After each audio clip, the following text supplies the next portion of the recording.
do not let Mango Tango deceive you. It looks simple, but it is not. There's a lot going on. Even in the beginning, when you just have pizzicato, you have to make sure your fourth fingers are ringing, and do play those fourth fingers and do vibrato, and you have to make sure you have dynamics. Follow the dynamics. Your job is to boost up the melody, so make sure you're really following those.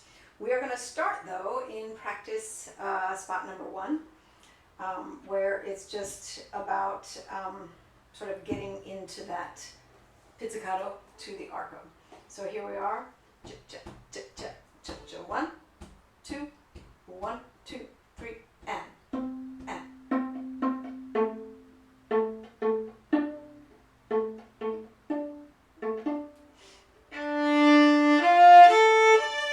All right, so it's a matter of jump and vibratoing on those fourth fingers. And we're still diminuendo, getting softer. Here we go. Again, practice spot 1. 1, 2, 3, and.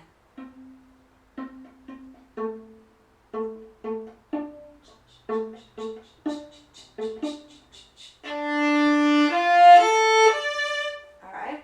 Okay. So that will take practice getting very quickly from here to here. Okay. I would practice this many times before you even start playing. And it's here, thumb there, and 1 and 2 and 3 and 4 and play. So soft, and you're right at the frog, so it's good because that's where you need to be for that first note. Okay? All right, so spot number 2. This is your glorious moment. Whole bows, remember to count. Yeah, you have the B flat and the C sharp. It's beautiful. Remember F natural. Ready? Number 2, and.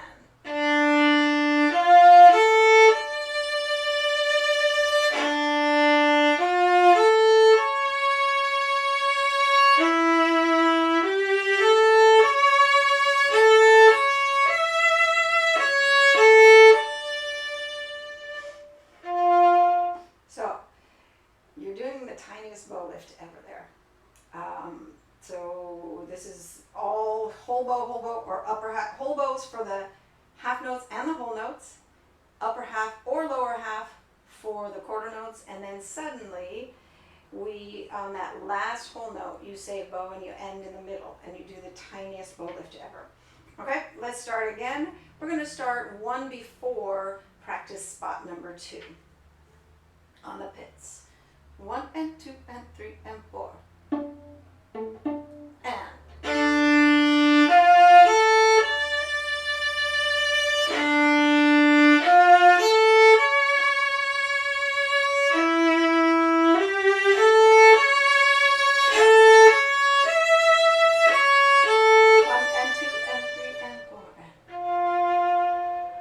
Total change of mood. Okay?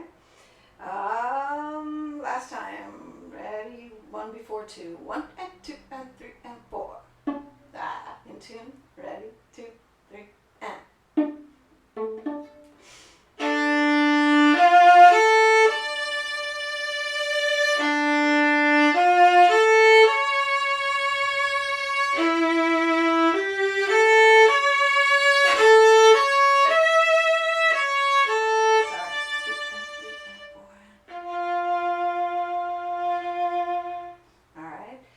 You'll be better in tune than me than I am. I should have stopped while I was ahead. Always an excuse. I was just playing the violin. Okay. Here we are. Practice spot number 3. So you need to get the transitions, but you also need to get like where am I in this little ditty. So number 3, you're going to be over the fingerboard and like just the upper half of the bow. Ready? Number 3.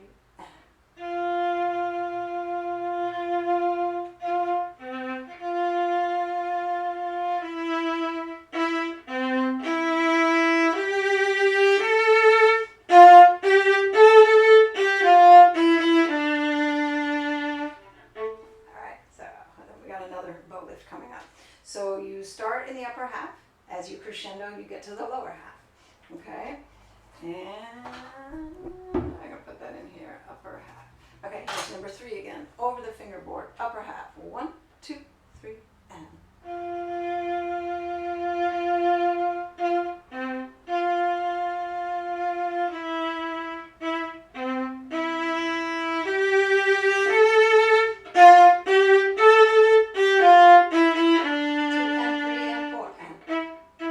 So that lift is barely any. We do really loud. It's the same actually, very similar bow lift as to the spot right before number 3, where you're barely lifting, so you can stay in that spot of the bow. So here we go, just that D right there, so it goes like this, 2, 3, 1, 2, and 3, and 4, and now a retake. Up again. So we go down, up, down, up. So the whole thing is right in that middle portion of the bow. So when you have that 8th note rest, you're retaking so you can do up again. Again, here's number 4. 2, ready, and.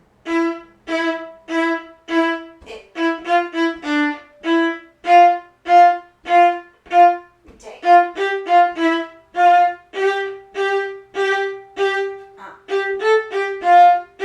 Louder. Alright, so the retake is a down bow in the air, so you can get ready for another up bow. Okay, let's get into that again.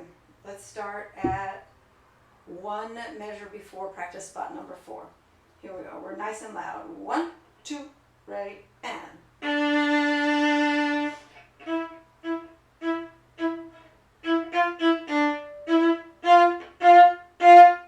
Retake. Retake. Louder now. Retake. Okay, so each one gets slightly louder. Again, number 4, go. Retake.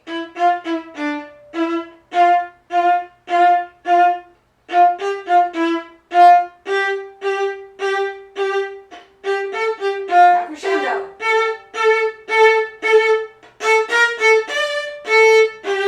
And that one you should be right there down near the frog, close to the frog as you can. Now, this is a string crossing conundrum, yes? You have to have your hand ready.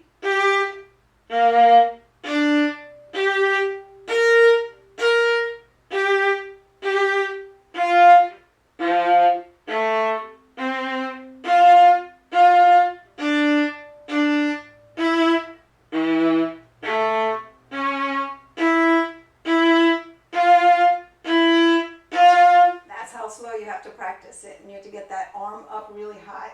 Here we go, 5 again. Big string crosses. Ready? That slow, number 5.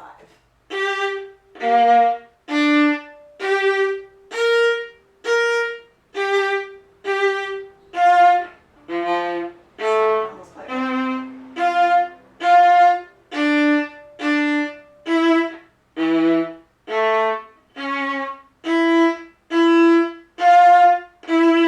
okay.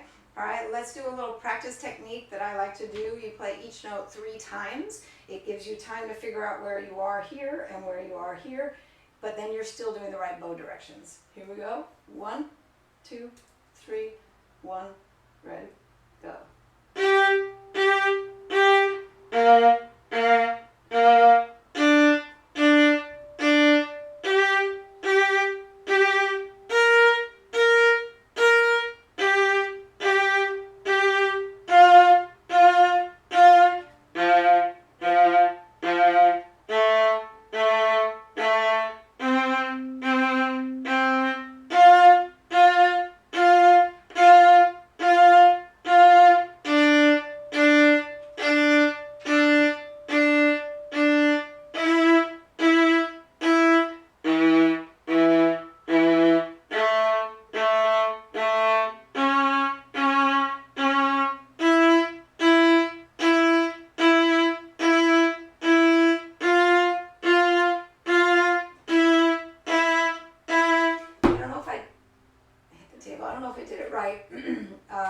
just after we started.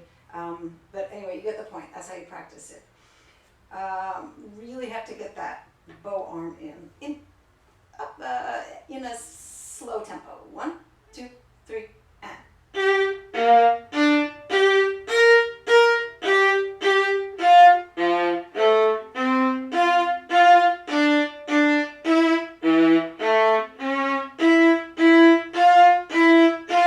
You really have to make sure you're using that motion. Otherwise, it's going to sound very pecky. So make sure your elbow is opening and closing and you're really getting pitch on those notes and it doesn't sound just like ee or ee or ee, yeah? Okay, so please practice it so we have some tone quality in those notes. Then this next thing, 6, is just a little finger tongue twister. So 1 and 2 and 3 and 4 and 1 and 2 and 3. Your C sharp will be better in tune. So 1 and 2 and 3 and 4 and 1, 2 and 3 and 4 and then pits again. So it's a lot. So you have to go right to pits. Again, number 6, go. And.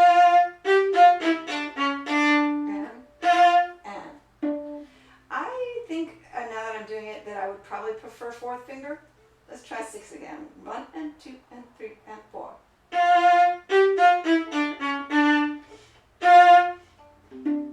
That woofa, I was terrible. So that will require lots of practice. Let's do it slowly. Ready? Number 6 and go.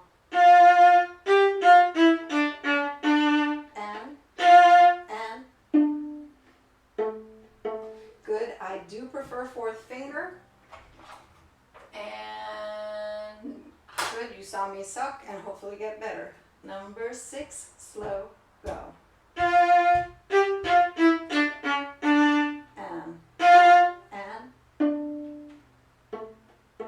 Good, and then we have to remember too that when we get back to measure 5, it's mezzo forte, so not quite as loud.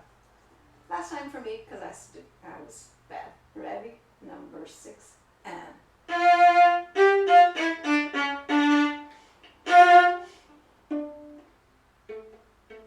Good, and make sure you're also thinking quarter notes get the full value, even though they're staccato. Yum, yum, boom. Good. Now, number 7. If you look at the way it goes when we're coming back, so we DS al coda, we will, if you look at practice spot number 3, there's 2 measures there, then you go to the coda. So we're over the fingerboard and then we have this huge crescendo. Here's practice spot number 7, then we'll add the other back. 1, 2, number 7, go.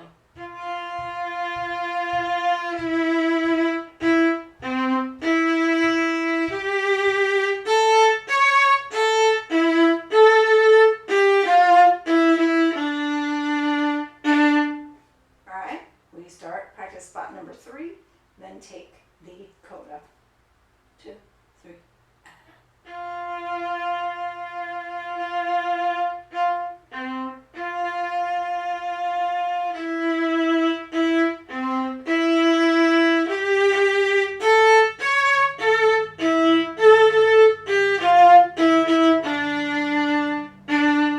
And you'll listen for the cello and the bass as to where to play that last note.